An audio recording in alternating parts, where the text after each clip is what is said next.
Hello everyone, welcome to the next lecture. तो चलिए देखते हैं हमारे नेक्स्ट लेक्चर का टॉपिक क्या है। Introduction to fundamental analysis.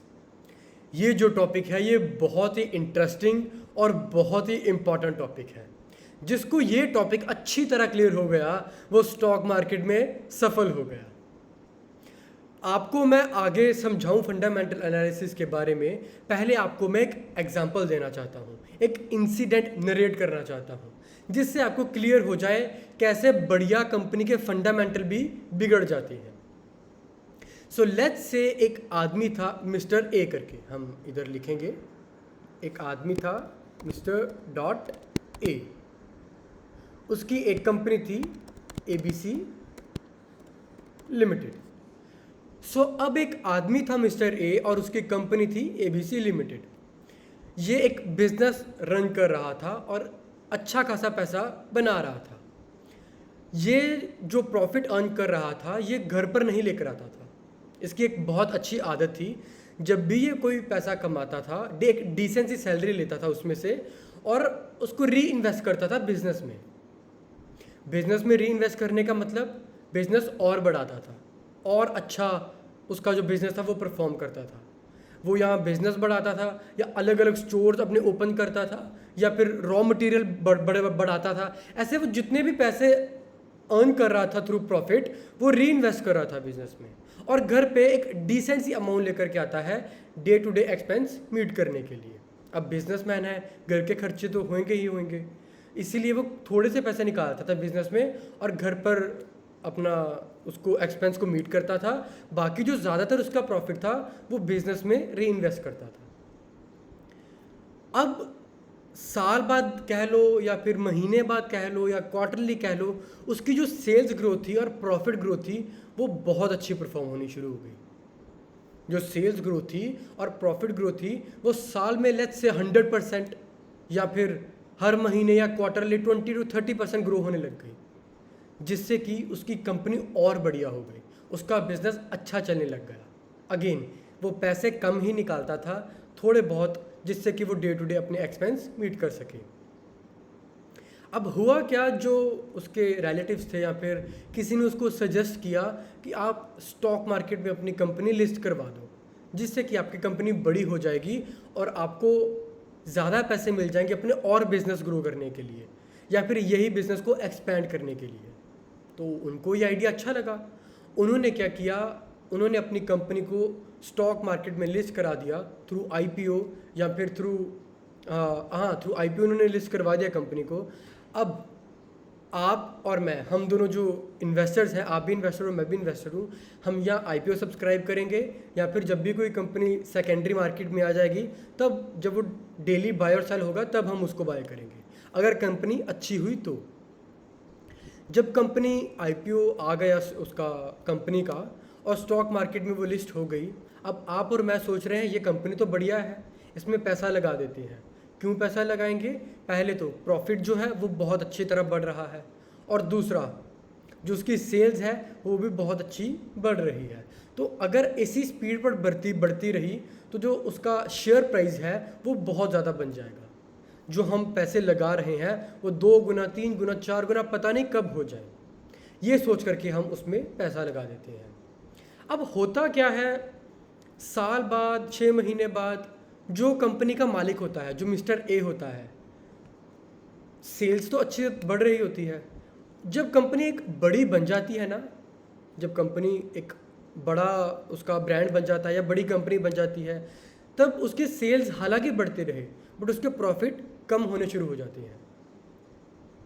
हालांकि सेल्स उसकी अच्छी बढ़ रही हो बट प्रॉफिट उसके कम आना शुरू हो जाते हैं। बट इस कंपनी में ऐसा नहीं हुआ। इस कंपनी में सेल्स तो अच्छी बढ़ती रही बट प्रॉफिट ड्रास्टिकली नीचे गिरते रहे।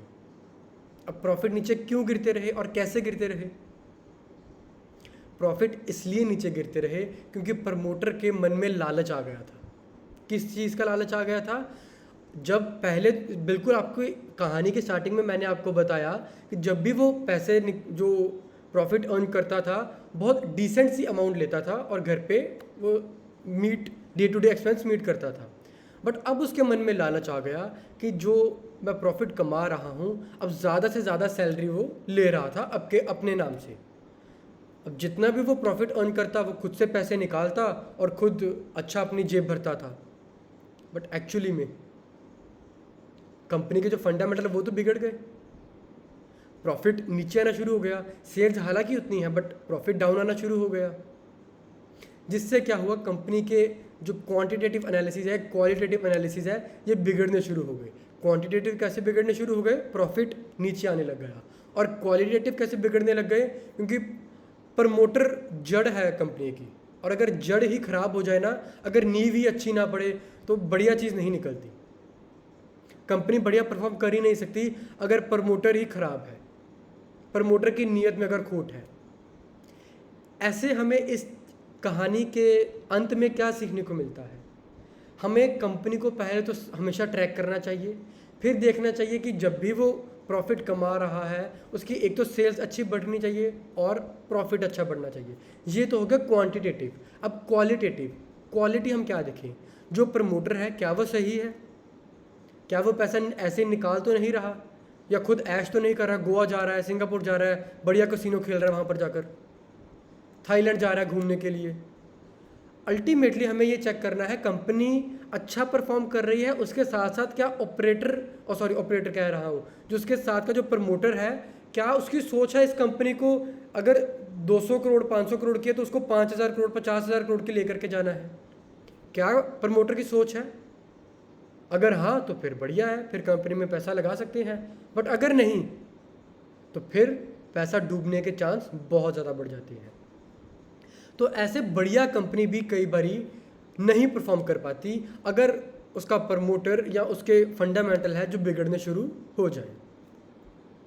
सो वापस आते हैं अपनी स्लाइड पर और चेक करते हैं अब फंडामेंटल एनालिसिस हम कैसे एनालाइज करें। ना सबसे पहले हम देखते हैं इंपॉर्टेंट टर्म्स एंड डेफिनेशंस जो हमारे काम आएंगे। सबसे पहला है asset. It is a resource with economic value that an individual, corporation or country owns or controls with the expectation that it will provide a future benefit। सबसे पहले asset क्या होता है? एसेट वो चीज़ है अगर कोई इंडिविजुअल, कोई आदमी, कॉरपोरेशन, कंपनी, कंट्री या कोई भी ऐसी चीज़ को हम होल्ड करते हैं ये सोच करके कि आने वाले समय में वो हमें बेनिफिट देगा, तो उसे हम बोलते हैं एसेट। तो अब एक मैं आपको चीज़ पूछना चाहता हूँ, आप उसका मेरे को जवाब देना। अब सपोज़ करो आप गाड़ी खरीदते हो, तो क्या वो आपका एसेट है या नहीं? आप 15 सेकंड का पॉज लेना और ये सोचना कि गाड़ी खरीदना आपका एसेट है या नहीं।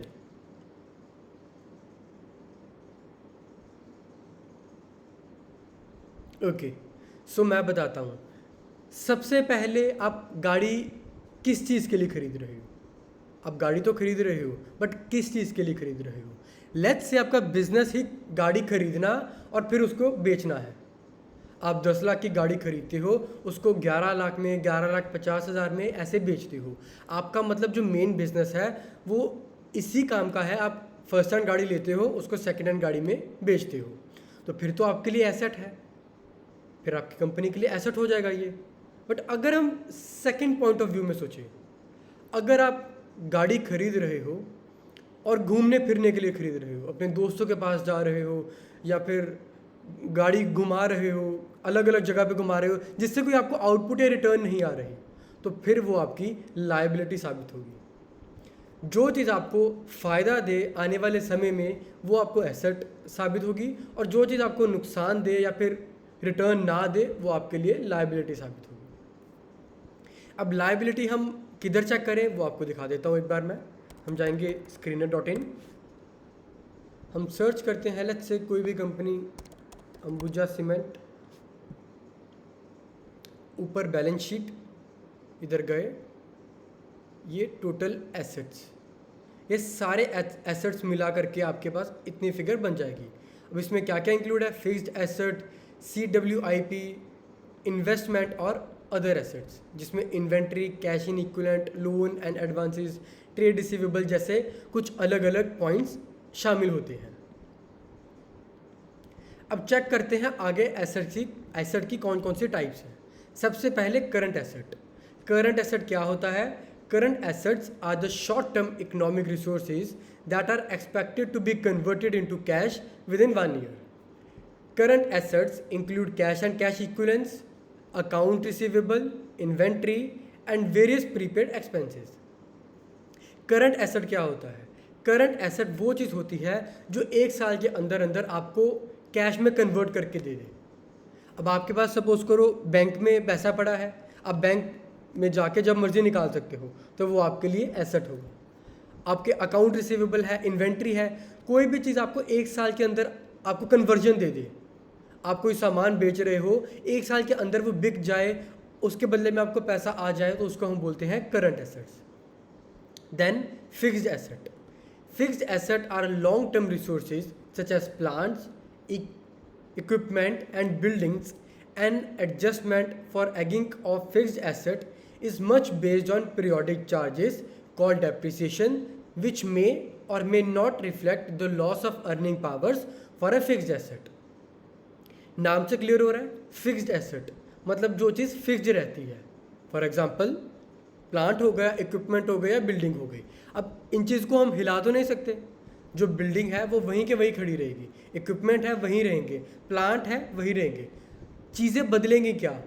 अब समय के साथ साथ वो पुरानी हो जाएंगी, उस पर डेप्रिसिएशन लगनी शुरू हो जाएगी, तो उस पर जो कुछ खर्चा होगा वो ज़रूर पड़ेगा आपको, बट लेकिन जो ये 3 चीज़ें हैं ये आपकी कहीं भी नहीं जाने वाली। Equipment, plant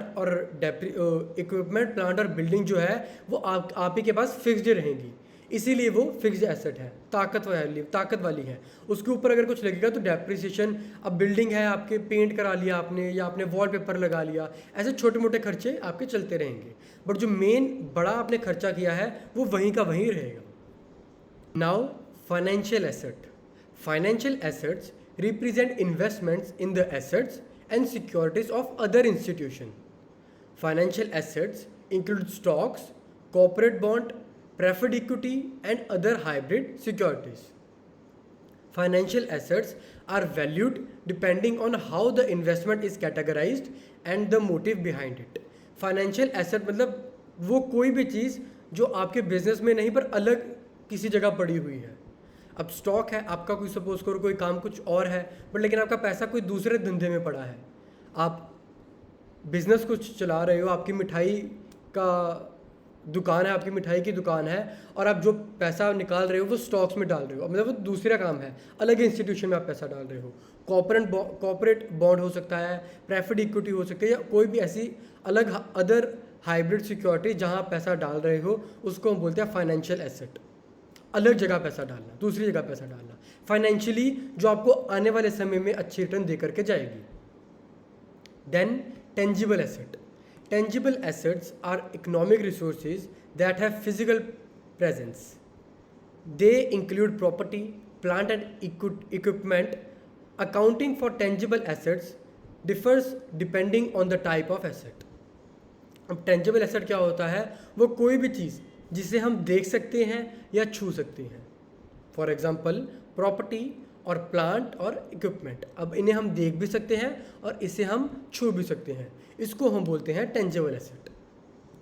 next, intangible asset. Intangible asset are economic resources that have no physical appearance.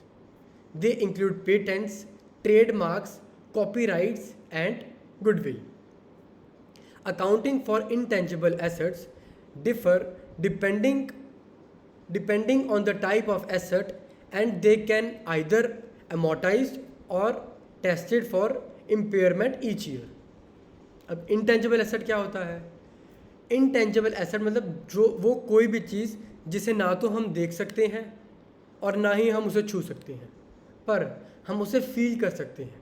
अब कंपनी ने पेटेंट करवाया है, ट्रेडमार्क है, कॉपीराइट है, गुडविल है, हम उसे फील कर सकते हैं, ना तो हम उसे छू सकते हैं और ना ही हम इन चीज़ों को देख पा रहे हैं, बट जिसे हम फील कर सकते हैं उसे हम बोलते हैं intangible asset. Then liability. A liability is something a person or company owes, usually a sum of money. Liabilities are settled over time through transfer of economic benefit including money, goods or services. Liability मतलब कर्जा, date. Liability वो चीज़, अगर हमने किसी से कुछ बोरो किया है और उसको कुछ समय बाद लौटाएंगे, उसको हम बोलते हैं लायबिलिटी। अब लायबिलिटी किधर शो होगी, अगेन हम जाएंगे इधर बैलेंस शीट पर। ये रहा बोरोइंग्स जिसे हम लायबिलिटी बोलते हैं, और अदर लायबिलिटीज़, ये 3-4 तरह की अलग अलग अदर लायबिलिटीज़ आ गई। ये आई थिंक करंट लायबिलिटीज़ होंगी, हाँ ये ऑलमोस्ट सारी करंट लायबिलिटीज़ हैं, जो हम पढ़ेंगे करंट लायबिलिटीज़ क्या होती हैं आगे। Okay, so current liabilities are a company's short term financial obligations that are due within 1 year और within normal operation cycle. Current liability वो चीज़ है जो शॉर्ट टर्म के लिए रहती है। सपोज करो आपने बैंक से पैसे लिए, 1 लाख रुपए लिए, और आपने 1 साल के अंदर अंदर उसको लौटा दिए, उसको हम बोलते हैं करंट लायबिलिटी, मतलब कम समय में पैसा लेकर वापस से लौटा देना। नेक्स्ट, फिक्स्ड लायबिलिटी, जिसे हम नॉन करंट लायबिलिटी भी बोलते हैं। Non current liabilities are refer to as long term debts or financial obligation that are listed on the balance sheet of the company. These are also known as long-term liabilities. These obligations are not due within 12 months or accounting period as opposed to current liabilities, which are short-term debts and are due within 12 months or the accounting period. अब जो fix liability होती है, पहले तो हम उसको non current liability भी बोलते हैं, और नॉन करंट लायबिलिटी मतलब 1 साल से ऊपर का लोन लिया हो। 1 साल से ऊपर अगर हमने किसी से पैसे लिए हैं और साल बाद, अब फर्ज करो 1 साल से 5 साल के बीच में ये ज़्यादातर होता है, अब आपने किसी से लोन लिया है, आप 1 साल और 5 साल के बीच में कभी भी उसको लौटा सकते हो। आपके पास 1 साल से कम का टाइम नहीं है, आपके पास 1 साल से ज़्यादा का टाइम है, मतलब ये लंबे समय के लिए है, जिसे हम लॉन्ग टर्म लायबिलिटीज़ भी बोलते हैं। देन रेवेन्यू और expenditure. Revenue is the income generated from the normal business operations and includes discounts and deduction for return merchandise. It is the top line or gross income figure from which costs are subtracted to determine net income. Revenue, her company का अपना अलग एक revenue होता है। अब revenue क्या होता है? जो रेवेन्यू हम इनकम जनरेट करते हैं बिजनेस से, जो डिस्काउंट भी इंक्लूड करता है और डिडक्शन फ्रॉम रिटर्न मर्चेंडाइज भी इंक्लूड करता है। It is the top line और gross income from which cost are deducted to determine income. मतलब ये वो रेवेन्यू है जब हम कॉस्ट डिडक्ट करेंगे तब एक्चुअल नेट इनकम हमारे पास आएगी। रेवेन्यू से हम जब कॉस्ट डिडक्ट करेंगे तब हमारे पास नेट इनकम आएगी, हमने कितना कमाया है कंपनी से। Expenditure, an expense is the cost of operation that a company incurs to generate revenue. अब एक्सपेंडिचर क्या होता है? ये वो चीज़ होती है जब हम कुछ खर्चा करते हैं ताकि हमारा रेवेन्यू जनरेट होकर के आए। एक्सपेंडिचर मतलब खर्चा। अब हम इधर जाएंगे P&L, प्रॉफिट और लॉस में जाएंगे। इधर हमें सारी चीज़ें मिल जाएंगी जो हम ज़्यादातर देखते हैं। हम सेल्स देखते हैं, फिर हम एक्सपेंडिचर देखते हैं। एक्सपेंडिचर 4 तरह की है। Then OPM, other income, interest कितना है, डेप्रिसिएशन कितनी लगी, profit before tax, tax, then net profit. ऐसे अलग अलग हम P&L में आकर के देख सकते हैं और ये भी चेक कर सकते हैं कि कितना कंपनी ग्रो की है। अब मैं सेल्स पे क्लिक करूँगा तो 2009 में 14.34% बढ़ी है, 4.41%। देन हर साल की हमारे पास ऐसे डिटेल आ जाएगी कंपनी कितना ग्रो करी है। इससे क्या होगा, हम हर कंपनी के साथ कंपेयर कर सकते हैं किसकी सेल ज़्यादा है, किसके एक्सपेंडिचर ज़्यादा है और किसका मेन नेट प्रॉफिट ज़्यादा है, जिससे कि हमें पता चल जाएगा कि किस कंपनी के फंडामेंटल ज़्यादा अच्छे हैं। Then now come to main topic. What is fundamental analysis? Fundamental analysis is a method of measuring a security's intrinsic value by examining related economic and financial factors. Fundamental analysts study anything that can affect the security's value, from macroeconomic factors such as the state of economy and the industry condition to micro factor such as effectiveness of company's management. Fundamental analysis क्या होता है? ये वो तरीका होता है जिससे हम मेजर करते हैं किसी भी कंपनी या उसकी इंट्रिंसिक वैल्यू को बाय अलग अलग फैक्टर, मैक्रो फैक्टर और माइक्रो फैक्टर। अब जो फंडामेंटल एनालिसिस होते हैं, जो मतलब बड़े दिग्गज लोग होते हैं जो चेक करते हैं किसी कंपनी का फंडामेंटल अच्छा है या बेकार है, वो किस चीज़ को ज़्यादातर देखते हैं, मैक्रो फैक्टर देखते हैं और micro factor. Macro factor for example economy या इंडस्ट्री की कंडीशन कैसी है, सरकार के क्या रूल लग रहे हैं, या क्या ये सेक्टर आने वाले समय में बढ़ेगा, या फिर जो मैक्रो इकोनॉमिक्स मतलब जीडीपी हो सकती है कंट्री की, इकोनॉमी फैक्टर हो सकते हैं, या अलग अलग फैक्टर जो कंट्री को रिफ्लेक्ट करते हैं या उनकी कंडीशन के बारे में बताते हैं। माइक्रो जो विद इन द कंपनी होते हैं, कंपनी की मैनेजमेंट हो सकती है, फाइनेंशियल फैक्टर हो सकते हैं, या फिर उनकी बैलेंस शीट या अलग अलग चीज़ें जो कंपनी के अंडर रहती हैं। The end goal is to arrive at a number that an investor can compare with the security's current price in order to see whether the security is undervalue or overvalue।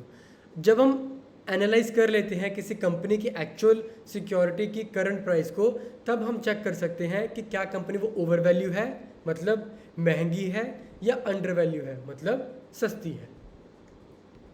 Then understanding fundamental analysis. All stock analysis tries to determine whether a security is correctly valued with the broader market. Fundamental analysis is usually done from macro to micro perspective in order to identify in order to identify securities that are not correctly priced by the market।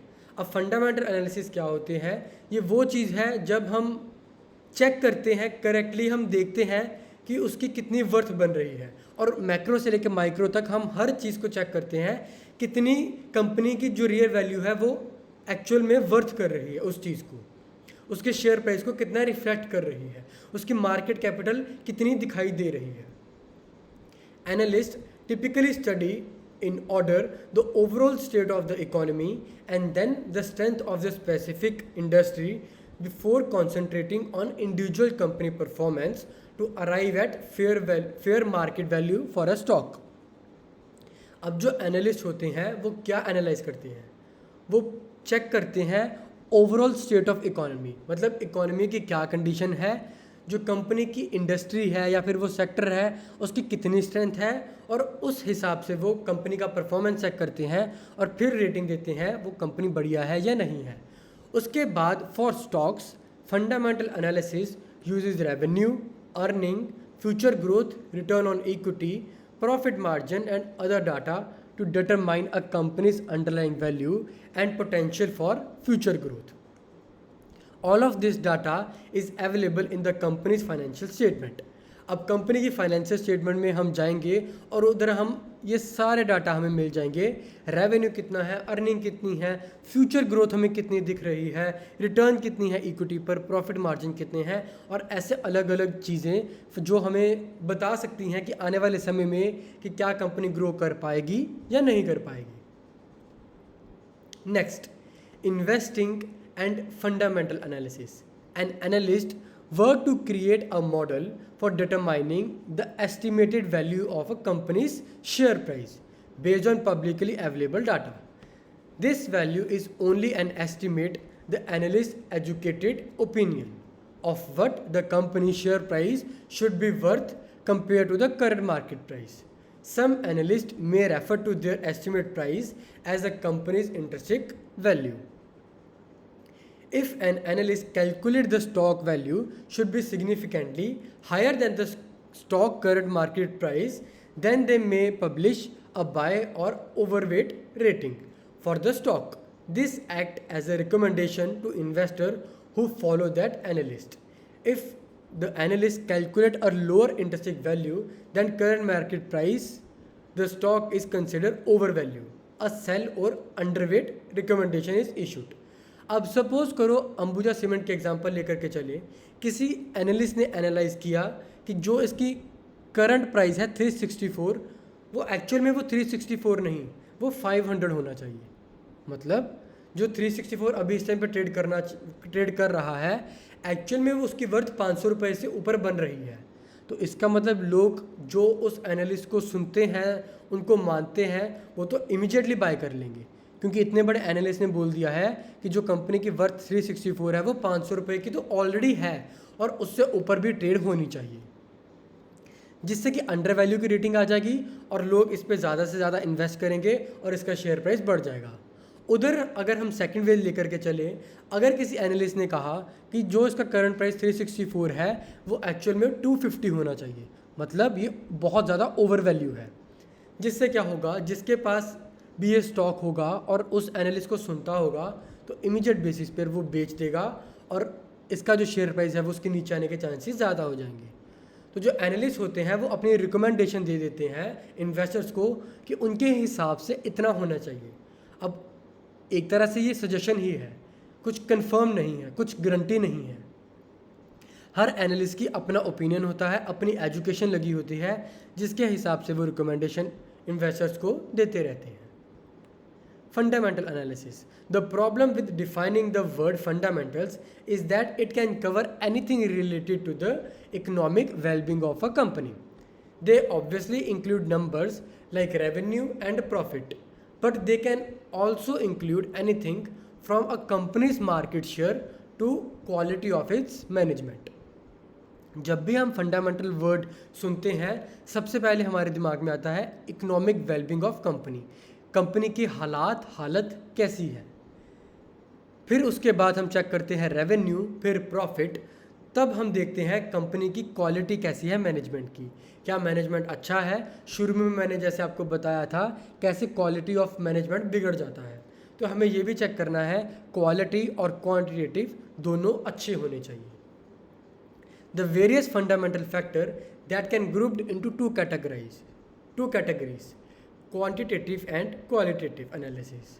The financial meaning of the term isn't the financial meaning of these terms isn't much different from the standard definition. Here is how a dictionary defines the term. So let's see quantitative और qualitative analysis क्या होते हैं। Quantitative analysis वो होते हैं, it refer to information that can be shown in numbers and amounts। मतलब जो हम पढ़ते हैं रेवेन्यू, ये चीज़ें आपको मैं दिखाता हूँ। ये हो गया क्वांटिटेटिव, मतलब हम देख रहे हैं सेल्स कितनी है, एक्सपेंसेस कितने हैं, डेप्रिसिएशन, प्रॉफिट या बैलेंस शीट, ये हम लेकर के चलते हैं क्वांटिटेटिव में, मतलब हम काउंट कर सकते हैं इस चीज़ को।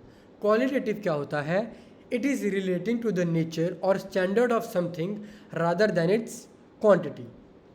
मतलब कंपनी का नेचर कैसा है, क्या स्टैंडर्ड है कंपनी का, इस चीज़ को हम एनालाइज करते हैं। हम क्वालिटी चेक करते हैं कंपनी की। अभी हम सबको पता है ज़ोमैटो का IPO आने वाला है, तो हम देख रहे हैं जितने भी हम लोग हैं हमको पता है उसकी क्वालिटी अच्छी है। जब भी हम खाना मंगवाते हैं वो टाइम से आता है, या जो भी चीज़ क्वालिटी इफ़ेक्ट करे, हम क्वालिटी देखते हैं इसमें कंपनी के। हम नंबर्स नहीं काउंट करेंगे, हम फील करेंगे, क्वालिटी हम फील करेंगे। इसमें हम पढ़ सकते हैं, देख सकते हैं, बट इसमें हम फील करेंगे कि क्या उसकी क्वालिटी अच्छी है या बुरी है। हम आम प्रोडक्ट भी घर पे जो यूज़ करते हैं, अलग अलग प्रोडक्ट लाइक नेस्ले, बॉर्विटा या फिर ब्रिटानिया, ऐसी अलग अलग चीज़ें हैं जो हम यूज़ करते हैं, वो आ जाती है क्वालिटेटिव के अंदर। मतलब उसकी हम ये कह सकते हैं कि उसकी क्वालिटी अच्छी है। क्वांटिटेटिव हम चेक करेंगे उसके जा कर के कितने उसके जो बैलेंस शीट है या फिर उसका P&L चेक करेंगे कितना अच्छा है और कितना बुरा। Now in this context quantitative fundamentals are hard numbers. They are measurable characteristic of the business. That's why the biggest source of quantitative data is financial statements. Revenue, profit, assets and more can be measured with the great precision. जो भी revenue, profit, asset को हम check करते हैं उसको हम बोलते हैं ऑब्वियसली क्वांटिटेटिव, जिससे हमें थोड़ी स्टडी करने की ज़रूरत होती है क्वांटिटेटिव एनालिसिस करने के लिए। Next, qualitative fundamental are less tangible. They might include quality of a company's, key executives, its brand name, recognization, patents and proprietary technology. मतलब मैंने आपको भी बताया ब्रांड नेम, जैसे जोमेटो आ रहा है उसके हम पेटेंट चेक करते हैं, या कोई भी चीज़ जिसे हम फील कर सकते हैं जो हमें लगता है आने वाले समय में बढ़ेगी, उसको हम बोलते हैं क्वालिटेटिव। और क्वांटिटेटिव मतलब हम किसी नंबर के हिसाब से हम बोल रहे हैं। हम बोल रहे हैं जो इसका करंट मार्केट प्राइस है वो 364 की जगह 500 होना चाहिए, मतलब हम किसी नंबर को पढ़ रहे हैं, हम किसी चीज़ को देख रहे हैं जिससे हमें लग रहा है कि ये अंडर वैल्यू है और आने वाले समय में ये बढ़ेगा। Then qualitative fundamental to consider, क्या क्या चीज़ें हमें देखनी चाहिए क्वालिटेटिव एनालिसिस में। Business model, competitive advantage, management, corporate governance. It's also important to consider a company's industry, customer base, market share among firms, industry wide growth, competition, regulation and business cycles. Learning about how industry works will give an investor a deeper understanding of a company's financial health. अब सबसे पहले तो हमें ये 4 चीज़ें पढ़नी है। Business model क्या है, कंपनी करती क्या है। अब जोमेटो का क्या काम है, वो आपको डिलीवरी देती है। कोई कंपनी खाना बनाती है, आप ऑर्डर करते हो, वो डिलीवरी देती है। कॉम्पिटिटिव एडवांटेज, ऐसा क्या उसके पास एडवांटेज है जो दूसरे के पास नहीं है। अब जो स्विगी के पास नहीं है, ऐसा क्या जोमेटो के पास है जिससे जोमेटो आगे है। देन मैनेजमेंट, क्या मैनेजमेंट अच्छा है जोमेटो का, क्या जोमेटो बढ़िया कर रहा है काम अपना। मैनेजमेंट मतलब उसका जो प्रमोटर है, क्या उसकी सोच है मैं बहुत आगे तक लेकर के जाऊंगा कंपनी को। देन कॉर्पोरेट गवर्नेंस, मतलब जो रिलेशनशिप होता है स्टेक होल्डर का, शेयर होल्डर का और डायरेक्टर का। ये गवर्नमेंट अपनी पॉलिसी लगाती है जिसमें से वो चेक करते हैं कि जो रिस्पॉन्सिबिलिटी है या फिर कंपनी के जो मालिक हैं, डायरेक्टर हैं, स्टेक होल्डर हैं या शेयर होल्डर हैं, उनका रिलेशनशिप चेक करते हैं। ये ऐसे अलग अलग चीज़ें हैं जो मैंने आपको लिख करके दी हैं। ये आपने चेक करना है कि मार्केट जो उसका इंडस्ट्री है उसकी ग्रोथ कितनी है, कंपटीशन कितना है, रेगुलेशन है। ऐसे अलग अलग चीज़ें आपको खुद देखनी है कंपनी की कि क्या ये कंपनी दूसरी कंपनी से बढ़िया है क्या नहीं। Then quantitative fundamental to consider, balance sheet, income statement and statement of cash flow. आप क्वार्टरली देख सकते हो जाकर के, क्वार्टरली कैसा परफॉर्म कर रही है। P&L जाकर के देख सकते हो। देन बैलेंस शीट चेक कर सकते हो। देन कैश फ्लो चेक कर सकते हो। कैश फ्लो मतलब कितना कैश आ रहा है और कितना कैश जा रहा है कंपनी के अंदर से।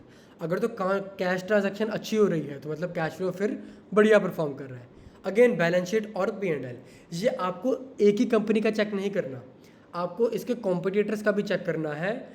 अगर आपके कॉम्पिटिटर्स कि कम अच्छे फंडामेंटल है और आपकी कंपनी के ज़्यादा फंडामेंटल अच्छे हैं, फिर आपको क्वालिटेटिव चेक करना है, क्या क्वालिटी भी अच्छी है मेरी कंपनी की। अगर हाँ तो बेफिक्र होकर आप इन्वेस्ट कर सकते हैं। सो आई होप आपको ये वीडियो अच्छी लगी होगी। आपका आज का होमवर्क ये है, जितने भी फंडामेंटल एनालिसिस मैंने आपको समझाए आपको जा कर के देखने हैं, क्या टर्म्स होती हैं, कैसे वो परफॉर्म करती हैं, कैसे सब काम, कैसे ये चेन सारी चलती हैं। आपको ये सब जा कर के स्टडी करना है और आपको देखना है कि क्या स्टॉक बढ़िया है, क्या स्टॉक अच्छा परफॉर्म कर रहा है, और फिर उसके बाद हमको जा कर के देखना है कि एक्चुअल में वो कितनी रिटर्न हमको दे करके गया।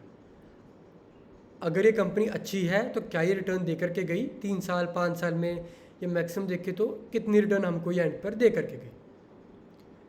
तो चलिए ठीक है, मिलते हैं हम अपनी नई अगली वीडियो में। Thank you.